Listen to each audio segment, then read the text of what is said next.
beautiful bald bastards. Oh, yeah, So yeah, I yeah. popped the picture in. All right, we are live. We are live. How is everybody today? Pop in What's the up, chat everyone? if you are excited about this insanity of getting more clients, servicing them better, faster, and easier. Anybody like that? Hope Or is so. everybody just perfectly fine with everything that they're doing? Hey, oh, we have the chief in here. He's chatting.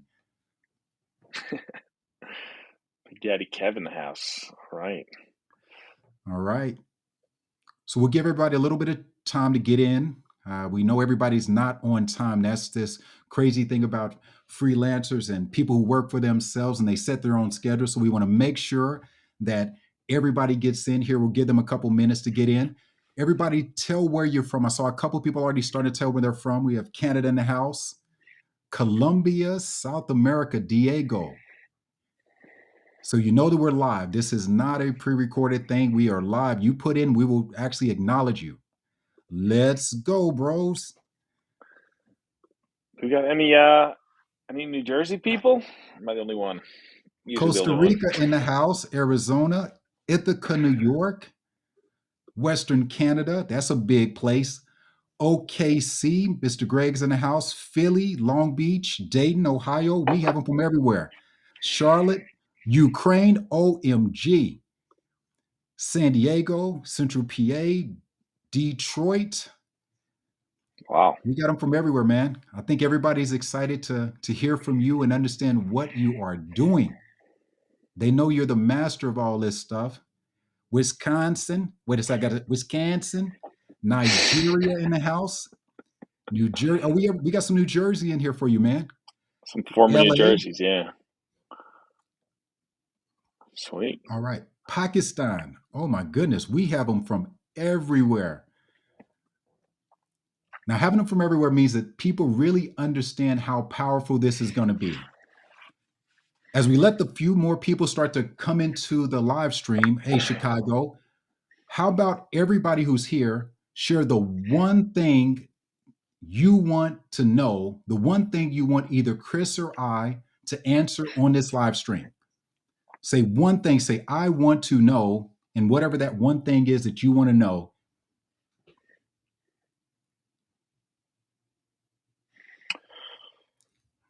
Oh yeah. Let's see what we got. Oh, Jersey again.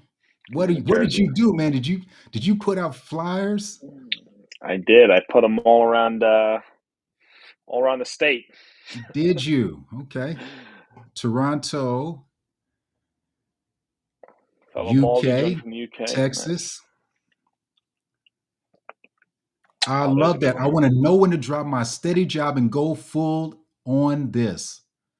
I want to know what's up with Orzi GPT.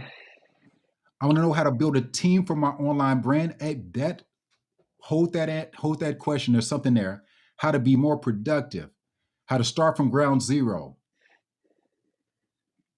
Email platform preferences, pros and cons. We're not going to get into that one here. This one is primarily aimed at the actual emails, and we'll talk about how do you outreach to people. That question is more nuanced, but we do get into that actually in Email Copy Academy about different platforms and preferences and things like that.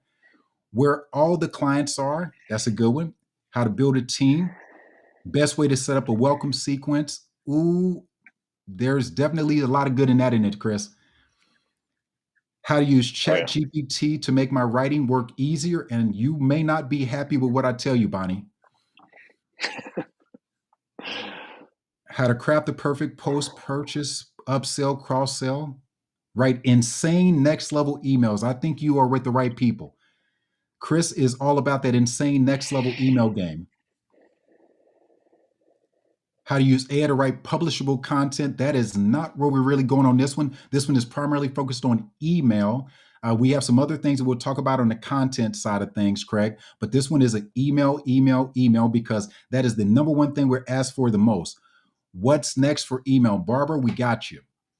One more minute to let everybody get in, and we're going to start this thing, and we are not going to put on the brakes until we get to the end. AI for email.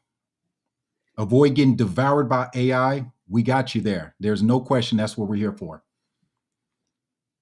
And what's working in e-commerce? My man, Chris, do you think this will work for e-commerce? Does every single day. Every I day. could I could promise you that. Okay.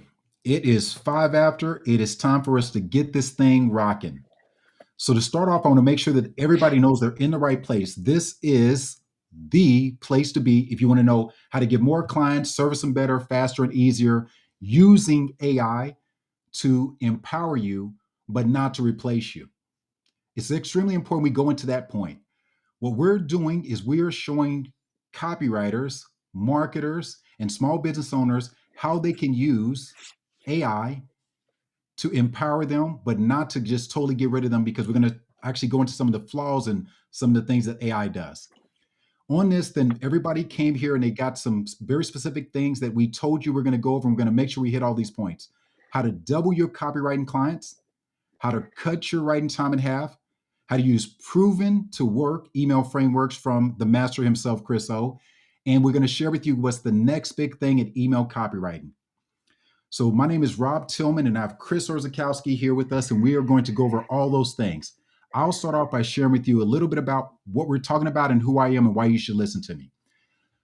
What we're talking about is why you should not just use ChatGPT prompts in order to write your emails. I know that that's all the craze, and everybody's talking about ChatGPT prompts, and that's going to do so great. But I want to share with you, it will totally derail your career. It'll totally derail what you're doing. One of the reasons why you should listen to me related to that is because I'm a Forbes Technology Council member. I've been using this machine learning crazy thing for more than 10 years, and I'm the one behind all these crazy things that we're doing in Copy Chief related to AI. I'm a member of the Responsible AI Institute and this other organization, which is the Association for the Advancement of AI, which is, people think this stuff is new. That organization's been around since 1979. My role in all of this is to make sure that we in Copy Chief create ethical AI solutions that empower people that are not in the business of replacing them. Because there are some significant problems in AI if you don't use it properly, and there's some significant problems in how people are properly used, how people are using it right now.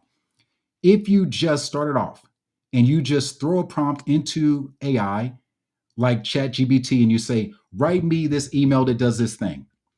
Problem number one is it's not going to be consistent. You can keep asking this question, and it's going to keep giving you all these crazy variations of the thing that you're asking. So what you'd have to do is try to become a prompt engineer to try to figure out how do you ask the question exactly right to get the output that you want. Anybody who wants to be a prompt engineer, why don't you put in the chat and say, yes, I want to spend the rest of the next 10 years of my life becoming a prompt engineer. Anybody? Or is that a yes or no? No, if you don't want to be a prompt engineer. Yes, if that's what you want to spend the next 10 years of your life becoming. It's a no for me. Definitely a no. Sounds like hell. You're not ever lying. So the key is what we're doing is we are building the crazy, crazy, incredible frameworks that Chris O has done for Email Copy Academy for how many years now? Uh, it's going on 6 now. So Yeah. 6 years of proven, not prompts, proven frameworks. And would you like to share with people what the results of your frameworks have been, Chris O?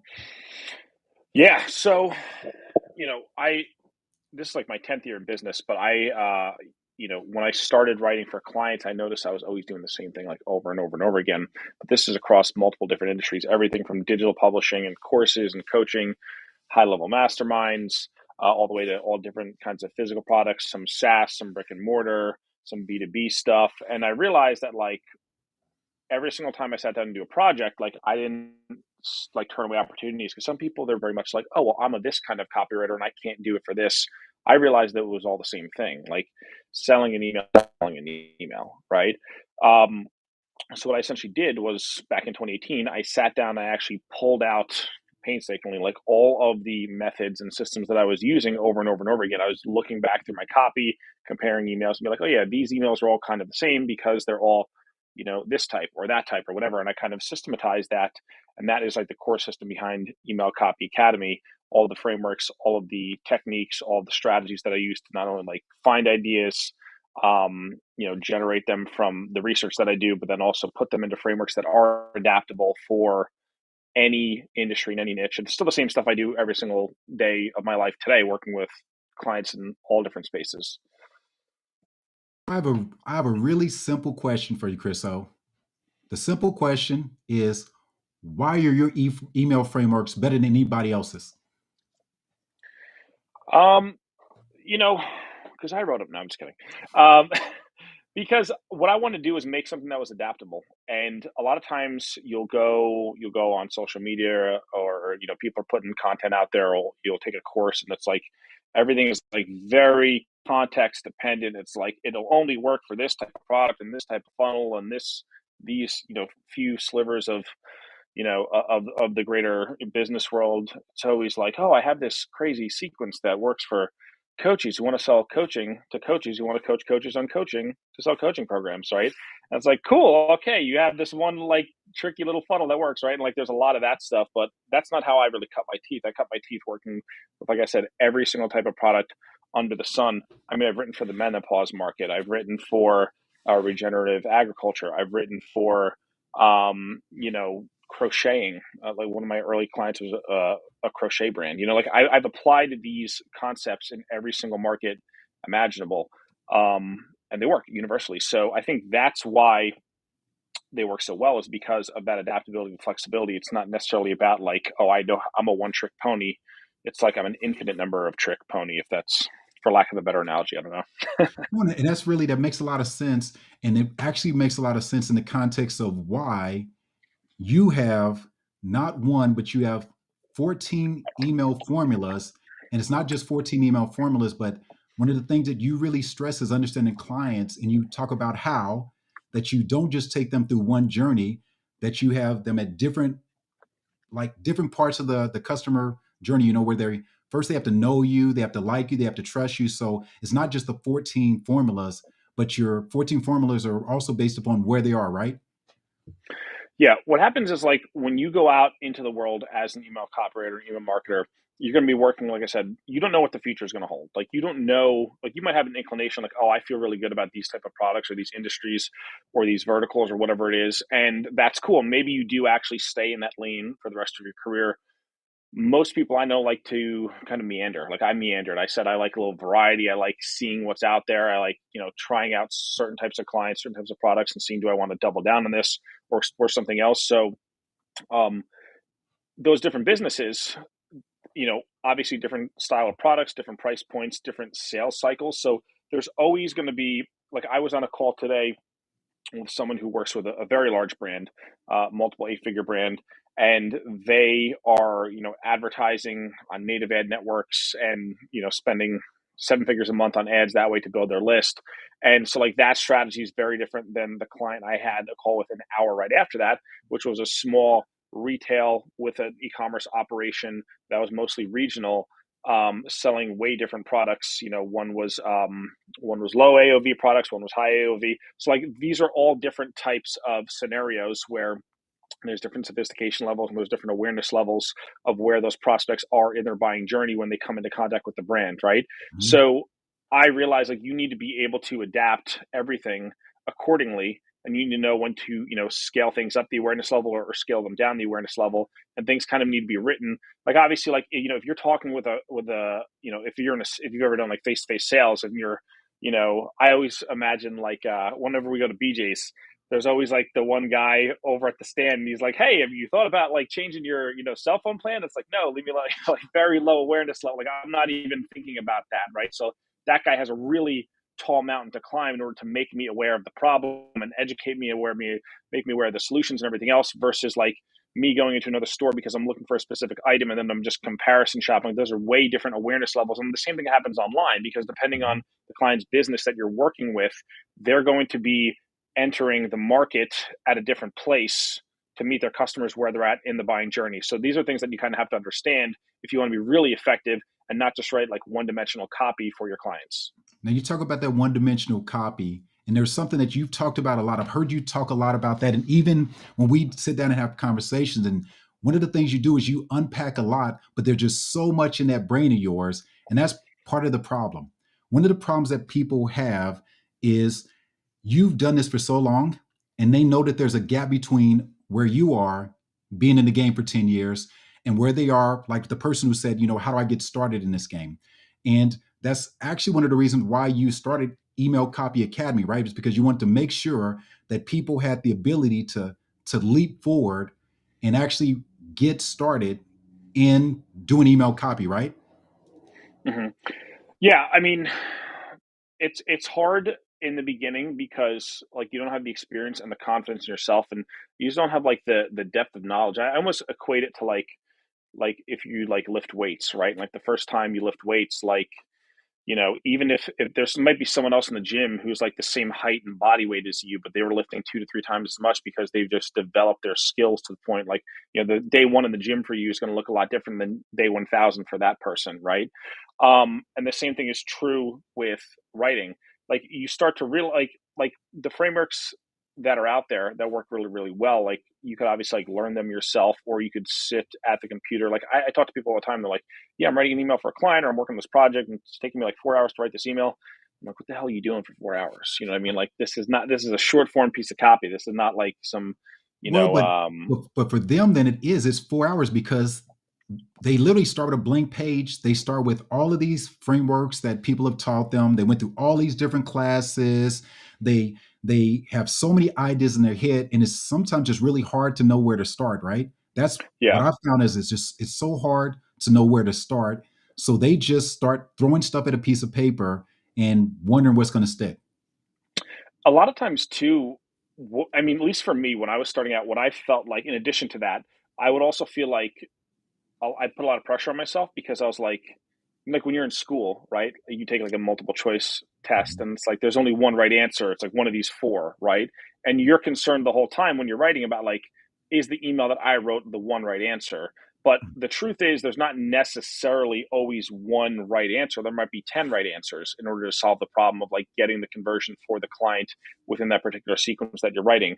Um, sometimes maybe there's like one way to spin it that's really more powerful than the others, but a lot of times like it's just a matter of knowing like, okay, if we have the framework of how the email should look, and we know the awareness levels of the prospect and what we need to say and how to meet them where they're at, and we know how to demonstrate in the email either through storytelling or some other kind of demonstration mechanism, then that's 80% of the work right there, Mhm. right? And the last 20% is just accounting for things like voice and style. And does the client like the way that this is worded? Did I express it correctly? Should I add more detail here? Should I do more showing and not telling at this point? Should I add more curiosity to the subject line? Should I have a different type of framework for the call to action? Should I add in some urgency or scarcity? Like those are like the window dressing things. They're super important, obviously, but that's those are the things where like if you're wrestling with all those questions at once and you don't have some kind of system behind what you're doing, then yeah, it's going to take a while. It might take you 4 hours to write an email because you have an infinite number of words, you have an infinite Mhm. number of combinations in front of you, and you have an infinite number of possibilities. But what I found, Jocko Willink, right? Like if you guys Yeah. listen to that guy, the Navy SEAL, he's one of the most popular podcasters in the world. He Mhm. talks about this concept of discipline equals freedom. Like when you actually put some corrals around all the variables that are floating in your head, when you add discipline to the situation, it gives you the freedom to create. It's almost like now you have a sandbox to play in and build something really, really cool instead of having an infinite number of possibilities that you can't even wrap your head around. And that is part of the problem too. I feel like when people, whether you're writing by yourself or you're using something like an AI tool, which a lot of people have turned to over the past 12 months or so, is there's just an infinite number of possibilities. And like I go on Twitter, right? I go on Twitter and I got these people and they're like, get 8,000 GPT prompts, and I'm like, what am I going to clear my schedule for the next 12 months so I can go through this document and then test them out and then see which ones work for me? Like, who has time for that? It's absolutely insane, and that's part of why I got a little bit disillusioned. I guess we'll talk about that too with Mhm. some of the AI stuff. A few months after it all came out, but I'll save that until you're ready. No worries. Well, so a couple things that you hit on, I want to make sure everybody really gets it. One of the first things that you hit on is again that it's so easy for you, and you talk about all these infinite possibilities, but then you talked about how the frameworks and putting yourself on the rails actually is what gives you the freedom. I went through ECA. I went through the old version of ECA. And I am not an email copywriter, but it was incredible for me because it allowed me to send out emails that actually worked and persuading people to do a whole lot of other things that actually were in business. So it's not just for a person who's just writing copy. It's a person understanding these frameworks, and they always gave me the ability to understand. I thought about what was I trying to communicate, and you did really well in there in telling us, okay, well, this type of email is for this, and it moves them to do this, it moves them to do this. So you broke down all of those things, but if anybody if it's their first time meeting Chris, he's a no BS guy. He's just a straight shooter. He just jumps right to it. And he basically jumps into it, and he doesn't waste a lot of fluff time, even in the course. And he just says, basically, here's what you're here for. Here's what you're here to do. This is what it's going to do. And he gets right to it. What I really appreciated as we went through it in the ECA for me was how everything was actionable. I see, like you talked about X or Twitter and LinkedIn and Facebook and all these different things. Everybody gives us super generic advice that sounds good when you first hear it. You're like, oh my goodness, that's great. And then you get away from their tweet or their post and you try to do it and you can't do it. The answer is you can't do it. There's no way that you can do it because all they gave you was they gave you the what, they didn't give you the how. They said, this is what you need to do. And you're like, okay, great. And I want to do it. And you can't. But what you did was you broke down exactly how to do it. You broke down all of these things that are in your incredible head. And now I'm going to go into why we did this advancement. And we made a little bit of a tweak to what you did within Email Copy Academy, because there's so much in Chris's head and it spent so much time for him to get it. And it was really intimidating. What we found is when people would do the assignments in writing, most people would shy away from the assignments because they were afraid to post something up because they're like, I don't know if I could write this way and I'm going to put it in front of people. But what we decided to do was to take Chris's frameworks and actually put them into AI in a very particular way, which we're going to talk about later. And what we're able to do is take all of those 10 years of Chris's brain and to make it so that your first draft is always something you can put in front of people, something you would be proud of. How would everybody like to have a first draft that you were confident that you could put in front of anybody, a client, a pro like Chris O, and be able to say, you know what, I feel good about putting this in front of you. How would that feel for everybody? If it sounds like something you want, put a 1 in the chat. If it sounds like something that's not for you, put a 2. Yep. We'll take yeses as well. That's fine. We'll definitely take yeses. The easy part about it is it's not easy. Here's where I'm going to jump in and let everybody know. This is where I get kind of serious. I've been a little playful, but I want to share with everybody that this is where we really go through and understand what's happening if you do AI correctly and you do it ethically and you use it the way that it was supposed to be made, instead of just rapidly throwing something out here. AI, the way that it's designed in a chat GPT or any type of open model, what it does is it takes all of the data and it uses this thing called generative AI is generating a prediction. So what AI is actually doing is it's taking data and it makes a prediction about what it thinks you want. Anybody looked on the internet and found out what type of email advice everybody is giving in the internet? Garbage, right? Pure garbage. However, AI doesn't know good versus bad. All it knows is quantities of things. The easiest way to think about this is I'm going to give you 2 analogies, but I'm going to give you the generative AI one, and then I'll give you AI in general. Generative AI really just works this way. In the English language, then if I said I'm about to spell a word, okay, everybody get ready in the chat because I'm going to see how great you all are and see how you all could be generative AI yourselves. Everybody, if I say I'm going to give you a word and I want you to help me spell it, Okay. And I said, the first letter is Q. What is the second letter going to be? Put it in the chat. What do you think the second letter is going to be? Don't be afraid. Put anything. It doesn't matter what. If the first letter is Q, what is the next letter going to be in that word?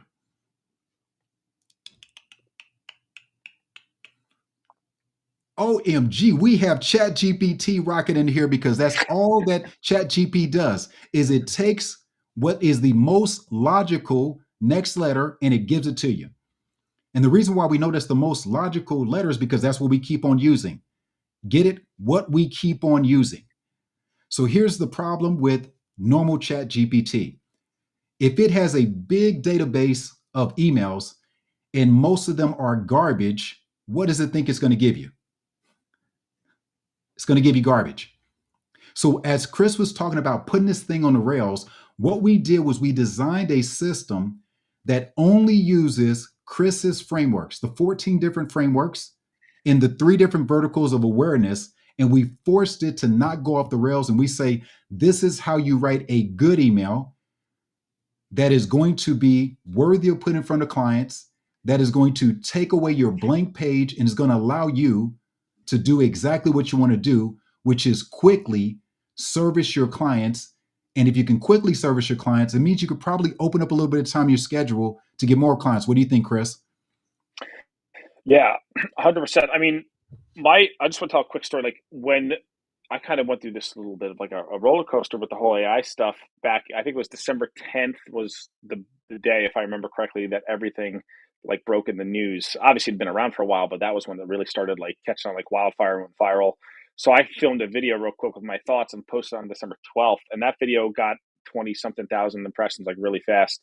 Um, and people like lit up the comments. They're like, "You're an idiot." I was like, "Guys, everyone relax. I don't think this like yeah, it's cool. We still got a lot to learn about like what this is going to mean and everything, but like I think we're going to be okay. Like everyone's like, it's going to replace all the copywriters, going to replace everyone. No one's going to have jobs anymore, and we're going to have to do UBI, and it's going to be utopia, and blah blah blah." And people are talking about like going to live in the woods, and I'm like, "Yo, everyone, chill out, just relax."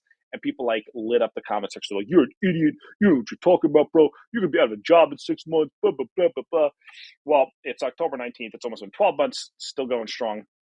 Anyway, but so I was like, oh man, like for a split second, I was like, am I wrong here? Because when so many people are like, dude, you're stupid, blah, blah, I'm like, am I stupid? Like, I mean, I might be. Those things might not be mutually exclusive, right? But I was like, maybe I am wrong. But then I started to see the stuff that people are putting out. And like I'd go, again, I'd go on social and there'd be like someone posting like, look, I made ChatGPT right now, like David Ogilvy. And like people were like, oh my God, it's like 500,000 impressions. I'm looking at I'm like, this sounds nothing like David Ogilvy. This is garbage. This is just generic slop. It's copy technically, sure, but like I'd never run that for a client. I'd never put that in front of a client, right? So after like a few months of all like the hype cycle, I was like, man, like there's definitely a lot of like the Midjourney stuff with the images. I think that's really cool. And the analytics stuff and the data like mining stuff you could do like with your database, which we'll talk about in a little bit too. That stuff is out of this world. I'm super excited for that. But I started getting really disillusioned with all of the like generative text stuff because I was like, man, it seems like it's getting worse. And they started putting guardrails around like, like you can't like, you can't use curse words, certain like stupid like little like censoring things. And I'm like, this is like sucking more and more with each passing week. So I actually started using it less and less. But what we, and the reason why is because I was like, I'm a high level writer. Like, obviously, for me to go and mess around with just a generic chat GPT, session and prompt it and over again, like I could just sit down and write it faster myself because I've done this thousands of times. I have my own frameworks. I am my own version of GPT because, I have it all in my head. It's all stored up Mm-hmm. there in my working memory. So I just pop it out, right? But what was really cool was then I learned that like you could actually train your own model Mm-hmm. where you could, like Jocko Willing to go back to him, you could put some discipline into the system and it creates a whole new level of freedom with the work that you're doing. Because if you put those guardrails in, it's not going to the whole internet anymore and grabbing everything, right? And that's what Rob was saying. Like, if you go online and you were to type in like, email marketing best practices, like sure, there are some universal best practices like right? Good subject lines and segment, and right. But like in terms of text generation, like how many people suck as writers? Like why do we have a profession in the first place? Because people are terrible at writing, and like they have to sell and they can't do it. So like all those people over the years have submitted stuff to the greater internet. And if ChatGPT is trained on the entire internet, what's going to happen? Well, I mean, what is the average person's writing ability? First of all, the average person doesn't even read a book once they get out of college. I think it's like 80% of people never even open up another book for the rest of their lives, let alone Hmm. go and write anything of substance. I mean, look at your timeline. Look at your timeline, and the quality, the intelligence level of the stuff that people are writing is garbage. And this is what is training these models. And then the models are training on the new models, right? So it's just like it's like swirling down the toilet bowl in terms of quality. So what we did, and Rob, maybe I'll let you speak to this more because Hmm. you have a deeper understanding of it. But like we took, like Rob was saying, the frameworks, and we also took my own emails, and we're still feeding the system with emails, and we are training it to be. I guess I've been calling this, for lack of a better word, Orzi GPT, There where you go. Or is all it the GPT? frameworks, yeah, like everything is trained within those parameters of what's taught in the course. So it's not just, hey, go on ChatGPT and then you get, a billion data points that are half from are garbage. It's trained and has the constraints on it to fit within the system of what you're trying to do for your specific profession instead of the greater world of writing. Now, you said something about how you looked into the future. I found an article. I'm not going to post it into the chat until the end because I don't want people to go spend their time reading and not listening to us. But the actual article is that the demand for human writers keeps growing despite the rise of generative AI. And what it goes into is very simple. They're finding out that they jumped the gun and they did it wrong. That everybody was like, oh my goodness, you know, ChatGPT is going to replace all these writers. And they started getting rid of people and they're finding out that the output just doesn't work. It doesn't work because it's not trained properly and because it writes better than an average human. But you talked about that. The average human is not reading a book. The average human doesn't do this every single day. So, one of the biggest myths that people have is when they put something in ChatGPT, they read that output and they have no good eyes.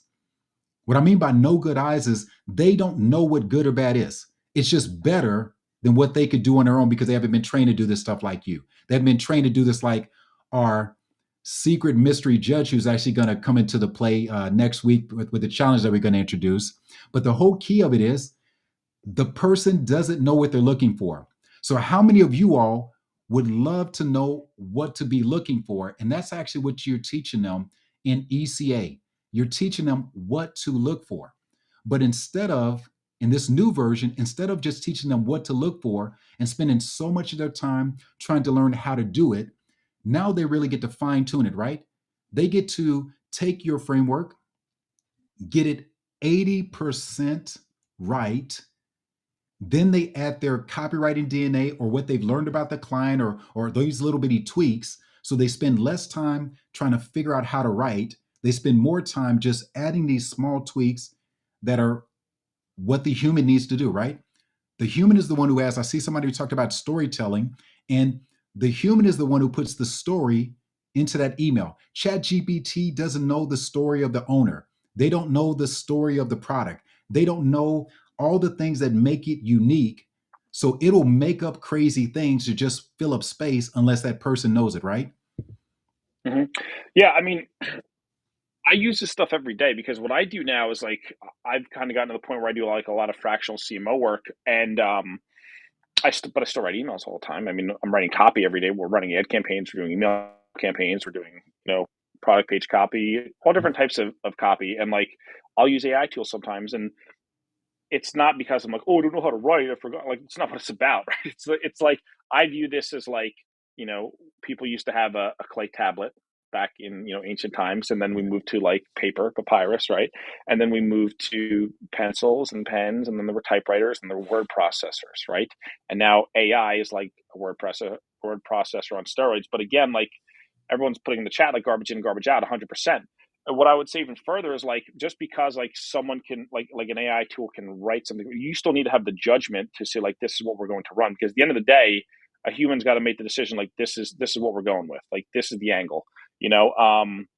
like this is the one that we're going to run as the ad, because you can't just have an infinite number of variations, especially like if you have a limited email list. What are you going to Hmm. run 100,000 split tests when you have a 20,000 person list? It wouldn't make any sense. You wouldn't even be able to test all the variations. So like at some point there has to be, like Sam Woods talks about it, the judgment, the discernment, the taste, right? There you The go. thing, the thing with copy too, with all kinds of copy, especially email copy, though, I feel like it's the soul of the idea. It's the hook. It's the big demonstration, the message you're trying to convey, and like how you Mhm. do that, and what specific words you use, and like the sentence length and the vocabulary. Like, yeah, those are all part of it, of course, but they're not as important as understanding like what we talked about market awareness level. We talked about problems. We talked about the story that we want to tell. Because again, like there's multiple ways to sell products, but like one angle might appeal to a certain type of buyer that you might not necessarily want versus another angle, which might be a sniper shot to the right kind of person. And like the AI doesn't necessarily know that. That's where you come in, right? So like in my capacity working with my clients, like I'm able to use AI. Like some of these tools have built-in generators, and I'll just go click, click, click. Let's see what they come up with, right? And I was like, I don't like that. Don't like that. I could tweak this, right? And could I do that in my head? Could I do it with pen and paper? Of course I can, right? But if it enables me to get work done faster, the clients don't care. Like that's the Thank thing. you. Thank you. Thank you. Like They don't care. What do they want? Just at the end of the day, in one sentence, Chris, they tell want to them cut to a be, check and that's get an what they want to outcome. do. They That's want to it. cut a check for an outcome. Everybody listen to that. Because if you get one major takeaway, if you have fears about being in the email world, if you have fears about what are you going to do and what are you trying to do, all that customer wants is a very simple thing. Say it again, Chris? You want to cut a check and get an outcome. Like the other day, I was running ads for one of my clients. The performance is up and down because that's the way ads are. Like you're never just going to get a steady, even line. But like the other day, we had like a 17.96x ROAS, which I was like, "What's wrong here? This can't be accurate, right?" But the next day, it was like 11.2. So I was like, "Okay," and then it dropped down. Now we're back up to about like 10x. So it's fluctuating a little bit, but like we're above a 5x ROAS with these campaigns. But like it's funny because like a couple of those ads, I just took emails and repurposed them that we'd written emails, Hmm. actually myself and then some other people on the team. I just lightly repurposed them. Like, let me chop off a few sentences, make it a little bit shorter, pop it in as an ad, running it, and we're getting great results. And like, does the client care that I copied and pasted copy that we used in one part of the funnel to like or a different part of the funnel? Like, do they care? Not No, at they're all. getting a 5 to 10x ROAS. They don't care because money's coming in and they didn't have to work for it, and they allocated capital in a direction and they got a great return on it. And like clients, founders, CEOs, C-level people, the people who are going to be paying you, making the decision to pay you to do this, that's what they really care about. Because at a certain level, growing a business, when you own a business where you have the money to outsource marketing tasks to someone like you who's listening, right? That means you are sitting in the capital allocation share, and that becomes your one and only job, right? So your job is to say, if I pay this person, will they get me the result? When you get your kitchen remodeled, do you care if the guy shows up with a tape measure or a laser measuring tool, right? Me personally, I'd rather him have the laser measuring tool. I'd rather it be precise. I'd rather it be accurate. I'd rather him not be in my house for 4 hours. I'd rather him be there for 10 minutes. So, like, actually, it is more valuable to have the better technology. And that is, again, like, I don't think with the regular standard, market options, just the regular GPT models, a lot of them that I've seen, I don't think like that's a good option. Like what we've created is a solid option because again, we put specific parameters in based on the way that this job needs to go, based on the stuff that you're going to be writing. Because the cool thing is like with email, like yes, there are an infinite number of ways to write emails, but really there's a handful of frameworks that you're always going to come back to, depending Why on don't you go into those? awareness levels. Why don't you tell everybody those 14 frameworks? You don't have to explain them, but just run through them so they understand, and they can start. Their brain will start to understand how you think, because there's so much in the Creso frame of thought. But if they understood that there are 14 primary frameworks, we want everybody to understand that there is a logic to them and there's a reason why you chose these. We won't go into each one in depth, but just if you could tell them the 14 different frameworks so they could understand what they are. So off the top of my head, like I'll just rattle off a few. Like there's stories, right? There's origin stories, How creation about the stories. There's creation use, story, personal? I'll read them. How like about you how did just the you brand did it? come to be? Yeah, Hmm. how did the product come to be? Like, hey, we noticed our people were having XYZ problems, so we created this thing. Like, those are popular ones. Things happening in the news. There's things from ancient history. Like, I work a lot in like with meat. in the meat industry and like, Uh-huh. regenerative agriculture and like ancestral ways of eating, nose to tail, those kind of things. So like there's a lot of those ancient people's angles, right? Which are all historical examples. There's Q&A. Someone asks a question, you answer it. There's testimonials and success stories. There's analogies. There's metaphors. Like, yeah, there's an infinite number of ways to do all of these things, but at the end of the day, they all stem from the same starting point in terms of like what are the ways you sell anything, right? Like you demonstrate, you tell stories, you focus on features and benefits, problems, solutions, social proof, right? Risk reversal. Like all of these things are just universal pieces of sales techniques, obviously just applied to the medium of email and put in the Hmm. easy frameworks that you can grasp onto that you could use to write instead of staring at a blank page thinking of a million different possibilities. Yep. So to break it down for everybody, I'll run through those 14. So if anybody went, I know we have some note takers on the call. So I'm going to break down the 14 different ones so they can understand just the frameworks of what you put in your head. Okay. So framework one is the creation story. Framework two, the personal story. Framework three, the success story, or sometimes called the case study.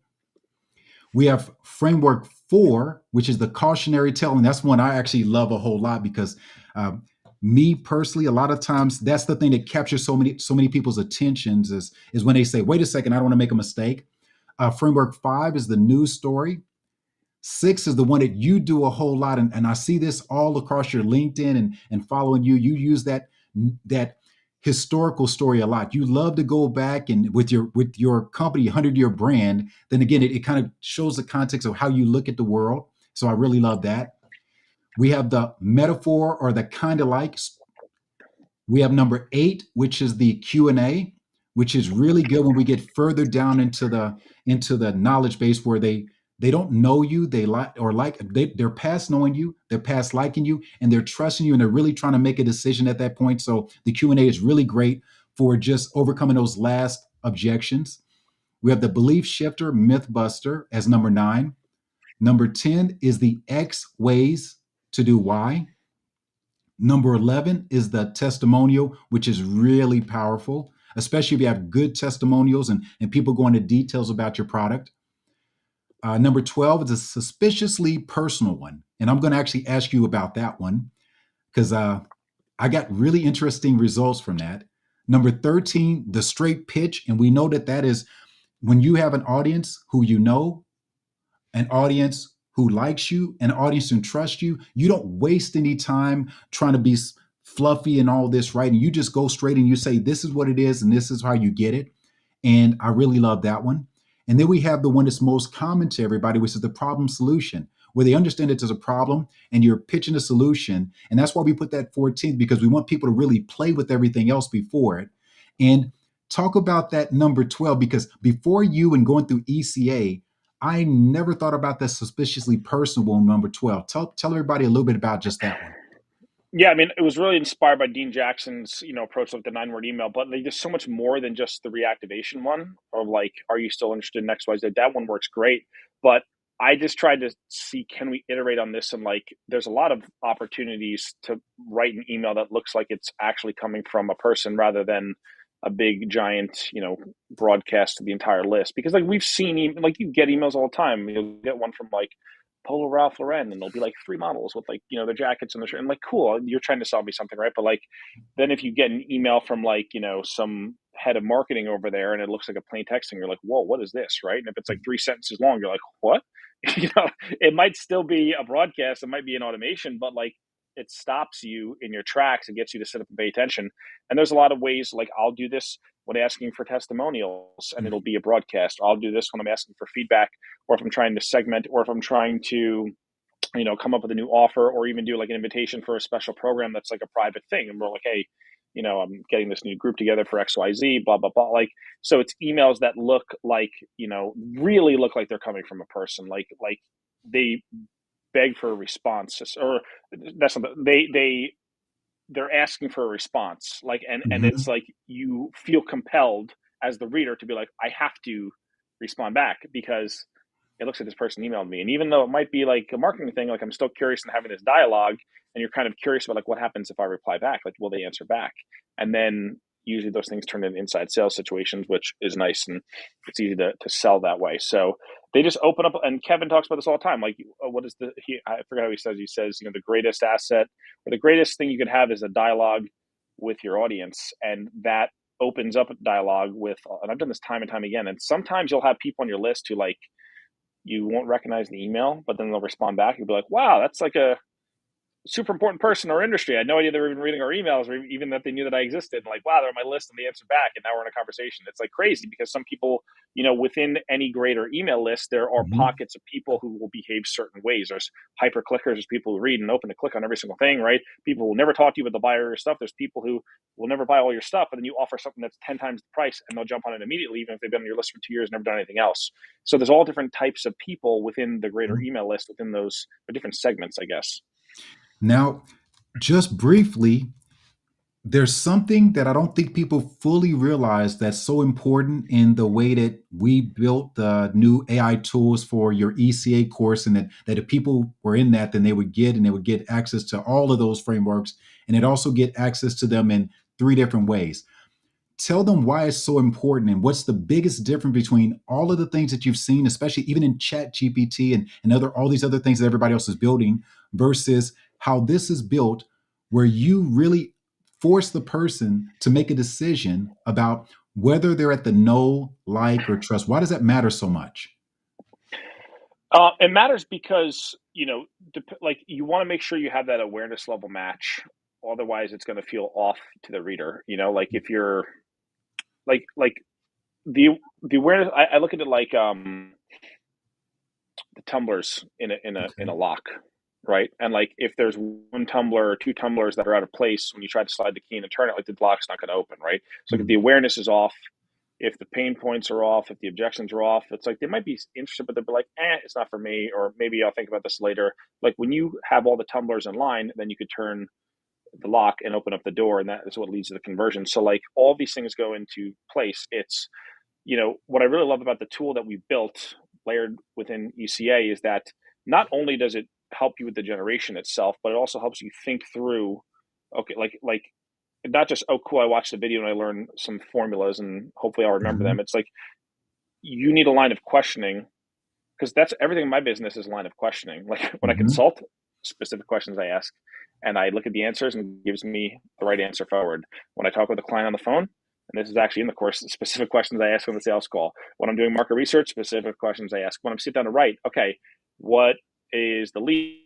What are the features I want to highlight? Blah blah blah. And like all those things are built in the tool. So like even if you don't even hit the generate button, which you should, but even if you didn't, you would still get the benefit of having that process of going through and thinking, what are all the things that need to go into this piece? So again, like when people talk about 2-3 hours writing a single email, it's like, well, because you're not following the steps. When you don't have a business unless you have systems, right? Mhm. If you open, if you guys have read the E-Myth, there's an exceptional book. And what I love about the book, the whole book's like this one giant story, and it's really, really well done. But he talks about systems. And I had a call with a guy, an agency owner, and he buys IT agencies, and he has a bunch of them. I mean, this guy makes a shit ton of money. And what he was telling me back when I was starting my agencies, he was like, you need to think about this like a pie shop, kind of like the E-Myth, right? Same kind of thing. Mhm. He's like, if I show up to the pie shop on Saturday and then I come next Saturday and the pie tastes completely different, I'm going to be like, that's weird. And then if I show up a third Saturday and it's different again, I'm going to say, I don't know if I'm going to come back to this place, because it's not necessarily about whether which pie you like. Are you producing a consistent product every single time, right? That's what businesses do. Like, sure, the emails might be different client to client, industry to industry, but Mhm. there's a consistent system that leads to the execution of that deliverable for the client. It's the same thing with making pies. It's the same thing with making cars. When you go to the Ford plant in Michigan, are they making the cars custom No, they have an assembly line. That's what Henry Ford did, right? And copy is the same way. It doesn't mean it's mechanical or boring, right? Because look at all the cars that come off the Ford line. The There's some variations of crazy it, vehicles. yes. The colors, the designs, the customization, insane amount of customizations, but it's the same assembly line, right? And Mhm. that's how you have to think about your business. Like if you don't have the process and the systemization behind what you're creating, of course it's going to take you 3 hours to write an email, because you're reinventing it from scratch every single time. So I have a question for everybody. I respect everybody's time. I want to make sure that they get some little peeks and tips. Anybody want to see how the mind of Chris O works and those type of questions that he asks and how we build a tool that's able to capture those questions? Anybody want to see that? Yes, no, maybe. Of course. So Better say yes. what I have here is I have just a really small version of it that we actually designed for everybody who already is in Copy Chief. Everybody in Copy Chief is going to get access to this sneak peek of the tool, and they're going to get access to it because we actually want to run a challenge. We want to run a challenge to make sure everybody understands what this thing does, how it does it, and actually get to have a little bit of fun in this. Now we call it the Email Copy Academy. We call it AI Challenge, but it's the challenge, and it's extremely important. Everybody take a glance. Good copywriting is generated. Great copyright is inspired. And we want everybody to understand what this tool is for and what it's going to do. It is going to immediately, by just answering these questions, give you an 80% solution to your problem of having a blank page. We told you that we would show you how to do it super fast and get more clients. And this is how you do it. You're able to use this type of tool that is based specifically on Email Copy Academy and Copy Chief best practices, and it just asks you the questions. You just answer questions instead of having to be a prompt engineer and trying to figure out how do you design this thing to do all these crazy things. You just answer some very simple questions, and we do everything in the background. So questions like, who is this email coming from? Define the voice and tone. What are you talking about? And what makes it special? What is the big benefits of this product? What's the one outcome you want the reader to do? What additional guidance you want to provide? And then you're going to choose one of the 14 different formulas. In this challenge, we give you only access to one of the formulas in one of the verticals called trust. Of course, you'd have full access to everything else behind it. And here's the kicker. In this challenge, which we're going to be running, the challenge we're going to run from the 20th on through the 26th. And in that challenge, what we're going to let you do is you do this thing, you let this do what it does. You put your 20% of copywriting DNA specifically in this area. This is where the magic happens. And whoever we choose won the challenge is going to get access to every one of the tools that we design. Not just in one course, but that person is going to get every tool we design. Is that crazy? They I literally think it will is. be able to get every one of these things. So just that tool alone, the one that we designed for ECA, we're not going to go into how much it's going to cost, but we're going to say that this thing is not a cheap tool, and it wouldn't be cheap for anybody just to buy the tool. But what they're going to be able to do, I see somebody, I bought ECA last month. Will I be able to access the challenge? The answer is absolutely and yes. So anybody who's gone through ECA, we're going to give them a sneak peek into the tool, and then we're going to have something special for you for how you can get the tool. But for everybody else, everybody's going to get a chance to play with this thing right now. They're going to get into this challenge. They're going to be able to play with the tool. And I'm actually going to show them kind of how they would play with the tool if anybody wants that to know how they would play with the tool. Works. I'm going to share me playing with the tool so they can see what will happen when you play with that tool. Okay?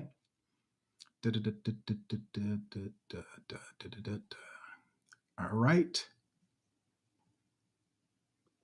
Just hold on a second. Let me go to the other one. Stop sharing that one. Let's do. Yeah, it's this Vimeo thing. It's not my thing. It's not my I know. This is distro my to use. first time Yeah, with Vimeo too. exactly. Here we go. So here's an example of me playing with the tool and just answering some questions. So who is this thing coming from? Fred Flintstone. Define a voice, the know-it-all and always louder than everybody else, never wrong and always has an opinion. And what he made was organic sweet potato fries because they don't exist in the prehistoric past. What are some of the benefits? You see what I put here? You can say, get a rapid energy boost, get a boost of energy to outrun the saber-toothed tigers. It doesn't matter if I put misspelling because it's going to fix all that too. That's another thing about it. What do I want the one thing this person to do? I want them to try free order these crazy delicious treats by just coming to the Brono Burger and grunting, "Me want hot good." What additional guidance? This is where you're going to put in the magic. Very important. This is where you put in your magic. This is where you figure out how you're going to make this thing do all the magic. You put that thing in here, and I'm just going to say you put in the magic there, and I'm going to leave this blank for now. You're going to select this email formula. And of course, you would have 14 to choose from if you have Email Copy Academy. And we just press submit and let's see what kind of goodness comes out of this baby. Much easier than using ChatGPT and saying, well, I am a such and such trying to do such and such, and I want you to do this, I want you to do this, this, and try to come up with 50,000 different ways of what you wanted to do, right? How about this? Hey there, hope it's good and good spirits, ready for an exciting adventure of world flavor. Today I have some truly extraordinary to share. Picture this, organic sweet potato fries that are so insanely delicious, they make your taste buds dance. Your taste buds dance with joy. I know what you're thinking. Organic sweet potato fries and prehistoric past, impossible. Well, my friend, prepare your mind to be blown. We've created this thing that defies all expectations. They're not only organic, they all possess the flavor that transforms you, blah, blah, blah, blah, blah, blah, blah. It will start to build it, but because I didn't, this is the important part I want everybody to see. This uses the formula, it puts it all in here for you, but what it is lacking is it's lacking you to give an origin story. In our Email Challenge Academy, our email challenge, we want you to give some little blip about where this came from. So one of the things I was going to put in here was a little thing that says, well, I was walking with sweet potatoes that I cut up and I tripped over and I dropped it into a hot vat of dinosaur oil. And that's how these things come up. You figure out what is your origin story. If you put that origin story, it's going to find the right place to put it into this email. Now it's going to take all of that goodness and put together what you want it to do. Are you not entertained? Let me see. Blah, blah, blah, blah, blah, blah, blah, blah, blah. Now let me check up with the chat. All the crazy things that happen is this is where you get to show your copy chops without being afraid. In this challenge, you can't do it wrong. Think about that. There is nothing you can do wrong. Even I didn't put in any of the copywriting DNA. I didn't put in any of the special information, and it still was an email. Chris, if you saw that email, would you not be like, hey, this is a good email? Yeah, it's a good starting point. Definitely for people to, iterate from and see. And what I like about it too is like I was saying before, it takes you through the mental process of let me start thinking about what needs to actually go into the copy. What is the order in which I need to unpack these ideas? Which is again more than half the battle, right? Because assembling the words is the easy part. And that's what there was one video that Kevin had a while back, and he said writing is the copywriter's third job, right? The first was sales. I don't remember what number 2 was, but I remember Research. writing was number 3. Research.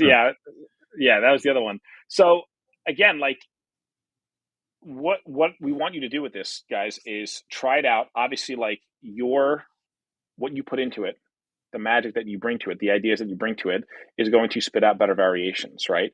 So for the challenge, we're running this to the 26th, you said, right? So yeah. Between now and the 26th, you have to be a member of Copy Chief. If you're not, go and join Copy Chief.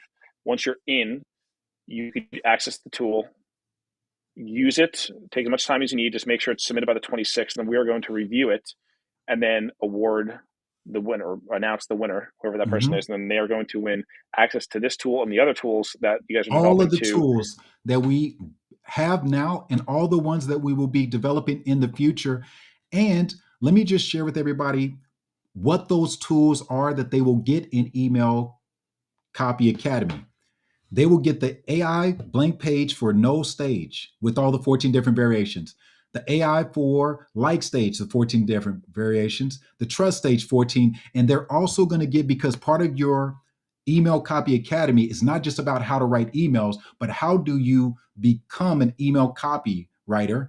How do you reach out to companies? How do you understand how to proposition your business? How do you set this thing up? So we also have a tool that actually writes their outreach. If they are reaching out to a company, we have a tool that is going to make it so you can shoot out to companies and create the email to actually have people excited to work with you. So that person who says, how would I get started? One of the biggest challenges that we find people always have is, how do I reach out to people? I'm so afraid of cold outreach. I don't know what to say. I don't know how to do it. So we even have a tool that actually does that part for you. We have a whole email academy, email copy academy.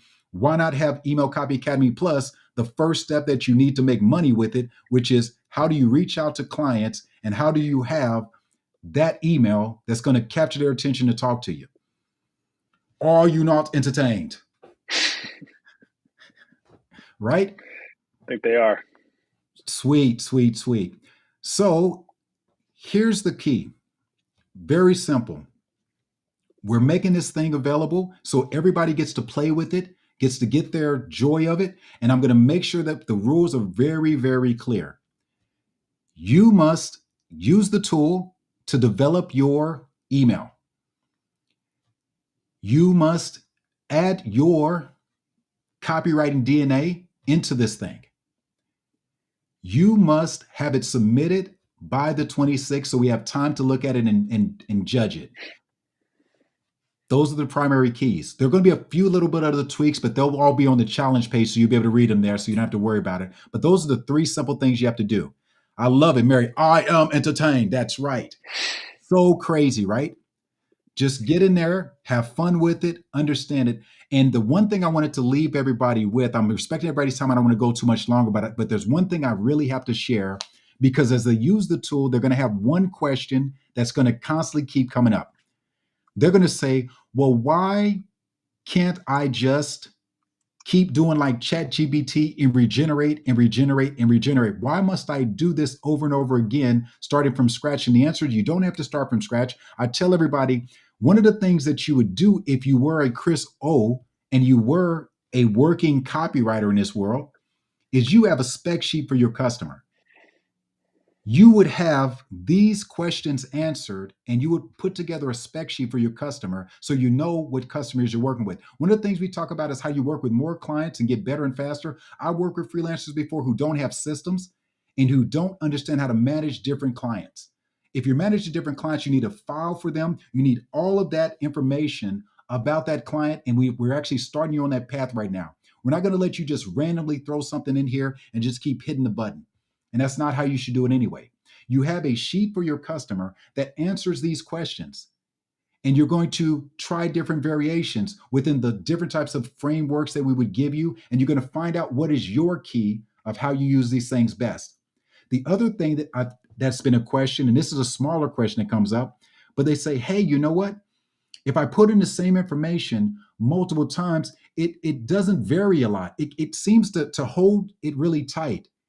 That's actually a benefit, not a downfall of the system. It shows you how well we've trained this thing, that it understands how to stay on the rails and how to not fall apart. I challenge you to do something. This is a challenge on top of the challenge. I want you to use the Email Copy Academy AI tool. And I want you to put the same information in 5 times. And what you're going to find is you're going to see that it gives you very similar output every single time. I want you to do the same thing and go to ChatGPT. I want you to put in the same information 5 times in the ChatGPT and find out that it gives you radically and randomly different information. You ask it the same question, you put the same information, and that thing is going to give you 5 radically different variations of what you asked. And now I ask you, if a client is coming to you and you're trying to use a tool and you want to be reliable and a client has an expectation of who you are as a writer and what you're going to do you think your client wants 5 radically different versions of something and that every time you keep on giving them something, it's just going to go off the rails? Does anybody think their client wants them to put their stuff in ChatGPT and each different sequence of emails comes out with a whole different crazy idea? That's right. It does not have that hallucinations because it's been trained only on Email Copy Academy and the emails that are written by Chris O and the feedback that's been given in the community by Chris O about what were the things that people made mistakes when they were writing emails and putting them in there. Is that not crazy? That's insane, isn't it? I don't know what this one is. They can do that themselves. I'm not sure what that one is answering, so I don't know what that part is related to. Terry says they can do that themselves. I'm not sure which one is the question that that's related to. So I'll make sure I answer that one because that one is standing out to me. Mm-hmm. Those are the primary things we have. Everybody who's on here should already be on our list, and you're going to get a list to the challenge. You're going to get you're going to get an email related to the challenge. You're going to get an email about all these things that we share with you today, and we'll keep revealing more and more to make sure that you understand how the tool works and more than we wouldn't go into right now. We're also going to have another call next week, same time, same place, where we reveal the winner of the challenge and we reveal how you can use all the tools in ECA AI. They can use chat. Yes, absolutely. They can use ChatGPT themselves. Absolutely.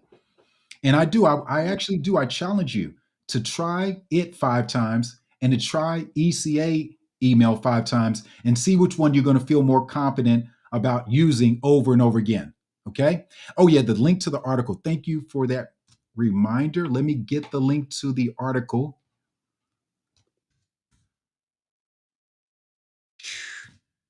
This actually should make everyone excited because this tells you if you get on the right team, if you have the right training, if you know what to do in the future, you will be one of those people who are still being sought. But if you fall behind, I don't know what to say to you. So I dropped into the chat the demand for human writers growing despite the rise of generative AI report. And it actually has a lot of data behind that thing as well. Okay. Anybody have any other questions before we get off of here? I want to make sure that, again, we went a little bit over the time we said, and I thank everybody for staying with us, but we'll stay around. Chris, you okay to stay around for another 3 or 5 minutes? Yeah. Okay, I'm okay with another 3 to 5 minutes. If anybody has any question that we specifically did not cover, what is the Ethical AI Group and you have been a part of? All right.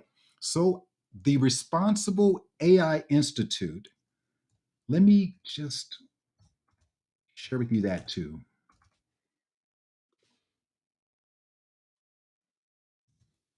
So all of us here, we talked about that term research. So don't take people's words for it. Go here. So Responsible AI Institute is about reshaping industry and society. It's about making sure that we hold the promise that we don't diminish public trust in AI. There are a lot of people developing AI solutions, and what we're doing there is we're actually making a pledge that we're going to use AI responsibly, that we're not going to use it for nefarious things. We're not gonna do crazy things and be unethical about all the application that we build. So there's a pledge that we make in being part of Responsible AI Institute that says this is who we are and what we're going to do in harnessing the power of AI responsibly. Okay. And number one trip for storytelling. Hold on to that one. We'll do that one as we're going to do that as the bow on top. If anybody has other questions, we'll do that one last. Anybody have any other question that they have related for us? Dun, dun, dun, dun, dun, dun, dun. Well, if nobody has, then I will. I'll let you in on that note if you were going to give. If this was your tombstone, and it's the back of your tombstone, the front of your tombstone is who is Chris O, the family man, the person who's done so much in their life and done all these great things to help other people. But on the back of it, you said, hey, you know what? I'm going to leave the world one more legacy of me. And what's the one tip that I have for storytelling? And you're going to give that. What would it be, Chris? I mean, for storytelling specifically, like what I think is you're not going to write a good story. You're going to find a good story. The way that it's written is it could change, and multiple people can tell an exciting story different ways. So like people are very concerned about like the technique. There's some things showing, not telling specific details, right? But like at the end of the day, like a riveting story is riveting because it's riveting, not because of how it's written. You know, like you look at like I love that movie Catch Me If You Can with Leo DiCaprio and Tom Hanks, and it's about Frank Abagnale Jr., who was like literally a high school kid. I think he was like a senior in high school, like ran away from home and started forging checks and forging his identity, and he became a pilot and he became a doctor, and he was just like cashing millions of dollars of fraudulent checks, like living, like James Bond. It was crazy. And like, does it matter how I like word the opening sentence of that? Like maybe, right? But like really what's exceptional about that is the exceptional life that guy lived and the thrill of living vicariously through that. Like that's what makes the story good. So when Like, people talk about like storytelling, it's like oftentimes the reason why their stories fall flat is because they're using, bad raw material. Like if you have good raw material, how you shape it is less important. and that's the human part of it. You really hit on it. That good storytelling is finding the story and you being able to discern what's in it instead of trying to just create a story. You talked about reading, and that's the thing I'll leave everybody with. Me, that's where all the goodies come from. So I actually get the Guinness Book of World Records every year, the physical copy.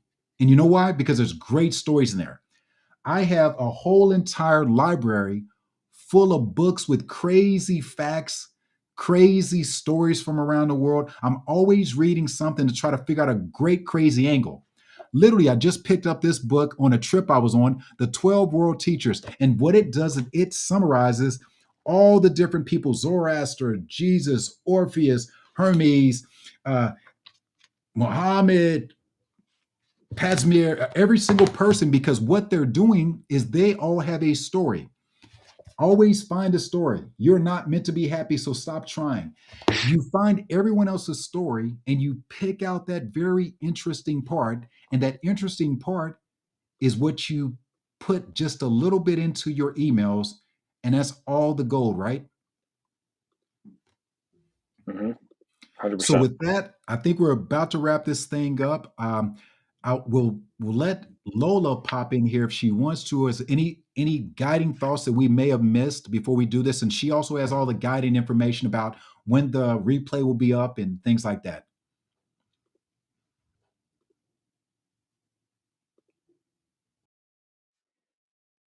Just pop it in. Okay, I guess we'll wrap it up. She We'll might not be wrap it popping up in. then. Well, that's the good thing about live. So we got it. You good? I'm good. Everybody, look out for the email coming from us that'll give you guidance about the challenge. That'll also share with you about the replay and give you more information about this genius over here on my other side, the genius over here, ECA AI.